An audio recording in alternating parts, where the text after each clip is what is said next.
मर्यादा पुरुषोत्तम राम के संपूर्ण जीवन चरित्र में बाली का वध, गर्भवती सीता का परित्याग और शंभूक वध, ये 3 घटनाओं को लेके राम के ऊपर आरोप लगाया जाता है, टारगेट किया जाता है।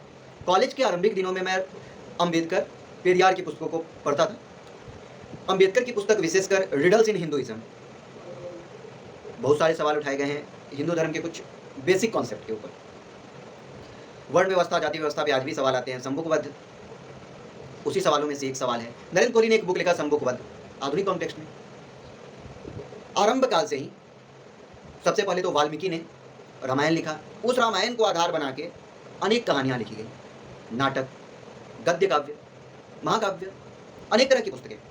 राम की कहानी जहां जहां भी गई वो अपना एक अलग लोकल कल्चर के रूप में रूप ले ली। वहां की संस्कृति के हिसाब से राम ढल गए।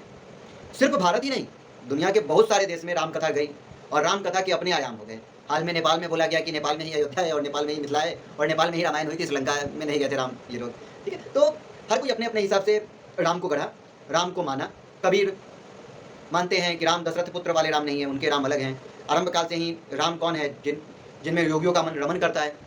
खैर, हम बात कर रहे हैं आज भवभूति की, भवभूति या श्रीकंठ। राम को डिफाइन करते वक्त हम ये देखते हैं कि दुनिया भर में हर कोई राम को अपने अपने रूप में मानता है।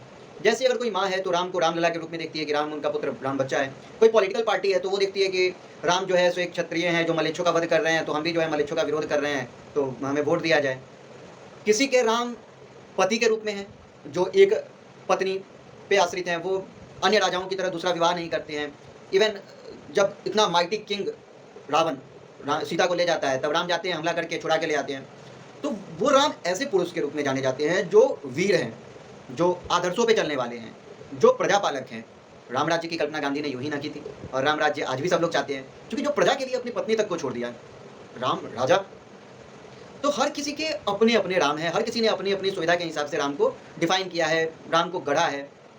राम की तमाम कहानियां पुरुषों में श्रेष्ठ बनने की ओर की है। राम का मार्ग रामायण, तुलसीदास का रामचरितमानस। हम अब राम को देखते हैं कि भवभूति के राम कैसे थे। विरह, चित्कार, पीड़ा, क्रंदन, मूर्छा, रुदन, बेबसी, लाचारी, फिर वे कर्तव्य पालन। भवभूति के राम बेस्ट पति हैं, बेस्ट पिता हैं, बेस्ट किंग हैं, हर हाल में बेस्ट हैं दुनिया की नज़र में। लेकिन राम का क्या? राम प्रजा अनुरंजन के लिए, प्रजा की खुशी के लिए, कि प्रजा ये ना बोले कि दूसरा कोई इतने दिन तक उनकी पत्नी को रखा, छोड़ दिया, राम एक्सेप्ट कर लिए, तो राम अपनी पत्नी को जंगल भेज देते हैं। लेकिन क्या राम सुख से रह पाते हैं? नहीं, राम रोते हैं, चित्कारते हैं। राम की एक कथा ऐसी भी है कि जब रावण सीता को हर ले जाता है तो राम निर्जीव चीज़ों से, वृक्षों से, पत्तों से, पत्थरों से पूछते हैं, मेरी सीता कहाँ गई? हर किसी से वो जवाब चाहते हैं। वो ऐसा ही है जैसे मेघदूत में यक्ष मेघ को अपना दूत बना के भेजना चाहता है। जैसा स्वप्नवासोत्तम का भास, स्वप्नवासोत्तम में भास उदयन को इस तरह प्रस्तुत करते हैं जैसे वो अपनी पत्नी के वियोग से आतुर हो गया है। भवभूति के राम कुछ ऐसे ही हैं। भवभूति मानते हैं करुण ही एकमात्र रस है। राम का ऐसा हालत है कि राम ऐसे कहते हैं, हे सीते, तुमने जिसे चंदन वृक्ष समझा था, जिसे शीतलता प्रदान करने वाला समझा था, वो वृक्ष वैसा नहीं है, वो तुम्हें उल्टा नुकसान पहुंचा रहा है। राम का हृदय फट रहा है जब सीता से उनका वियोग होता है, सीता उनसे दूर है। वो जान रहे हैं कि अपनी प्रेग्नेंट स्त्री को वो जंगल छोड़ाए हैं, क्या पता कोई राक्षस मार के खा जाए, क्या पता कोई जंगली हिंसक जानवर से मार खाए। नहीं जानते राम, पत्नी तो पत्नी, बेटे के जाने का भी शोक है, प्रेग्नेंट है।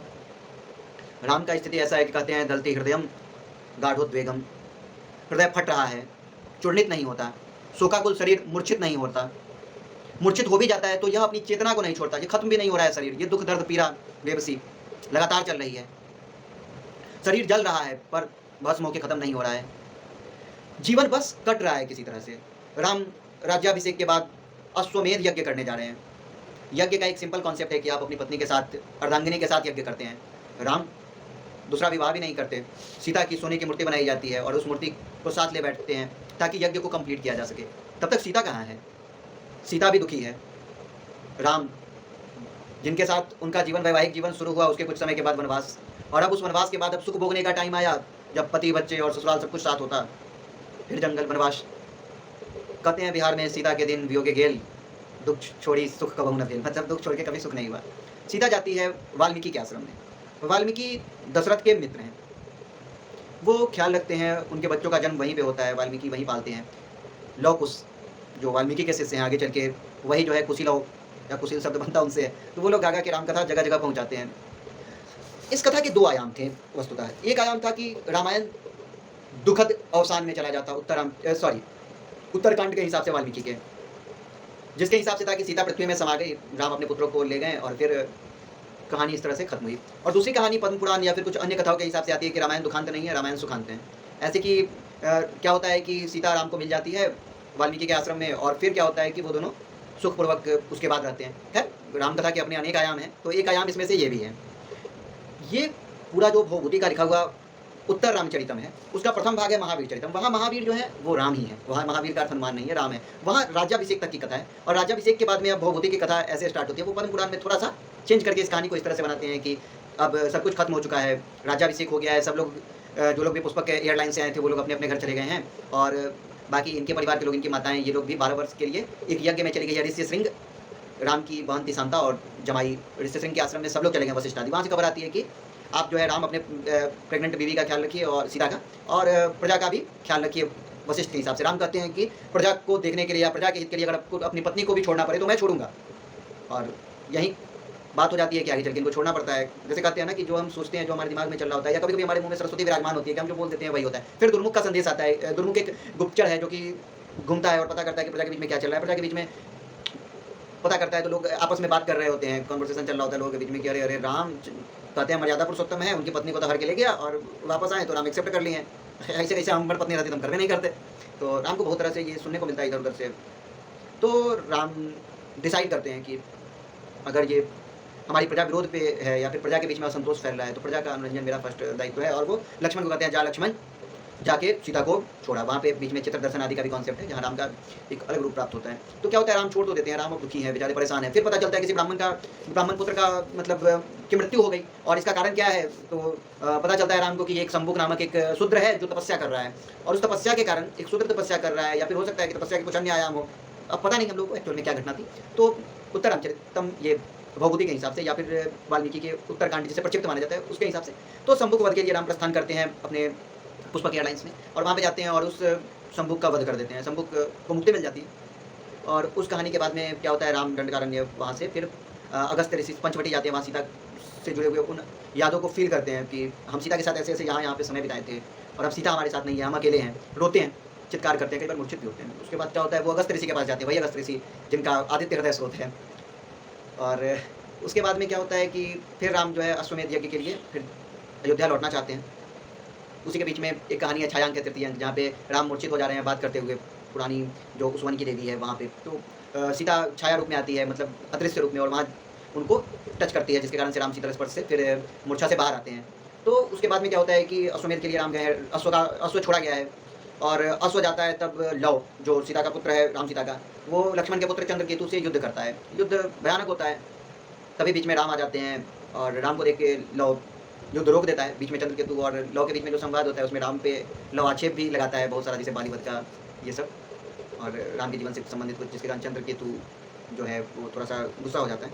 अब क्या होता है कि राम आते हैं, राम उसकी उद्दात पुरुष हैं, धीरोदात हैं, राम है।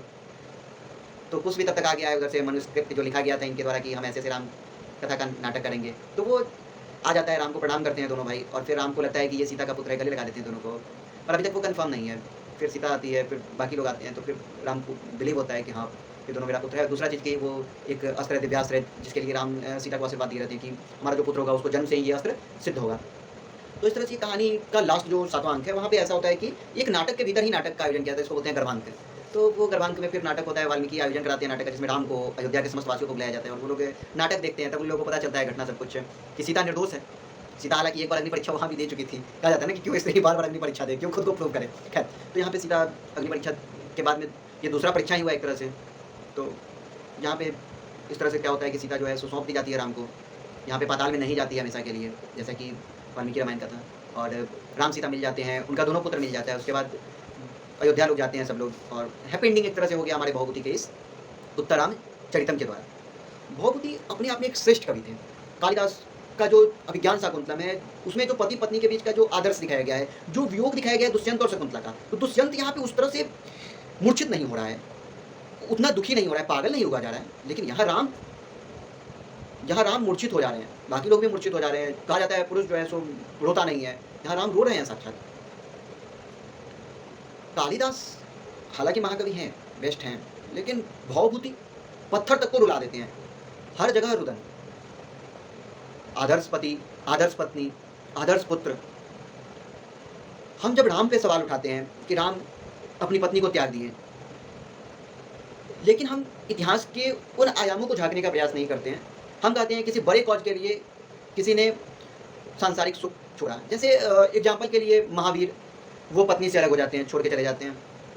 महात्मा बुद्ध पत्नी और 6 साल के अपने पुत्र राहुल को छोड़ के चले जाते हैं, कभी ना लौटने के लिए। आज भी नरेंद्र मोदी जी के विषय में कहा जाता है कि वो भी अपनी पत्नी को छोड़ के अलग रह रहे हैं। खैर, सवाल उठाने वाले तमाम तरह के सवाल को उठाते हैं। हर किसी निर्णय के पीछे छुपा होता है कारण, बहुत बड़ा कारण। हम ऐसा नहीं बोल सकते हैं कि बुद्ध ने जो किया वो सही किया या गलत किया, उसके अपने अपने आयाम हैं। अगर बुद्ध सही किए तो फिर बुद्ध की पत्नी उतने दिन तक दुख में जी, लेकिन क्या बुद्ध उतने दिन सुखी रहे? क्या बुद्ध के दिमाग में कुछ भी नहीं चला होगा? क्या बुद्ध ने सिर्फ ज्ञान प्राप्ति के लिए छोड़ा था? महावीर के लिए भी सेम कहा जा सकता है। प्राचीन काल में एक और कहानी मिलती है याज्ञवल्क्य की, जिसमें वो कहते हैं कि एक बड़े कॉज के लिए, मोक्ष के लिए अपनी पत्नी को छोड़ रहे हैं और बाकी धन संपत्ति को छोड़ के जा रहे हैं। खैर, हमारा मुद्दा ये नहीं था। हमारा मुद्दा यही है कि हर किसी के अपने अपने राम हैं, हर किसी ने अपने अपने हिसाब से राम को डिफाइन किया है, और अपने अपने स्वार्थ सिद्धि के लिए, चाहे वो पुस्तक बेचना हो या वोट पाना हो या फिर अटैक करना हो राम पे, ताकि राम के खिलाफ बोल के भी वोट लिया जा सके, प्रसिद्धि पाई जा सके। हर किसी का अपना अपना मोटिव है राम को डिफाइन करने के लिए। लेकिन हम जब राम बन के जीने का कोशिश करें, हम जब सोचे एक बार के लिए कि अच्छा राम के बदले हम होते तो क्या करते, उस परिस्थिति में 2 निर्णय होते या 3 निर्णय होते या जितने भी निर्णय होते, उन निर्णय में हम क्या कर सकते थे। हमें इन सभी चीज़ों को देखना चाहिए। बाकी राम कथा हमेशा अमर रहेगी। हर कोई अपने अपने हिसाब से राम कथा को डिफाइन करेंगे, राम कथा से अपना अपना सार निकालेंगे। राम कथा जो हरि अनंत, हरि कथा अनंत के रूप में चलती रहेगी। बाकी राम पे कभी और हम बात करेंगे। धन्यवाद।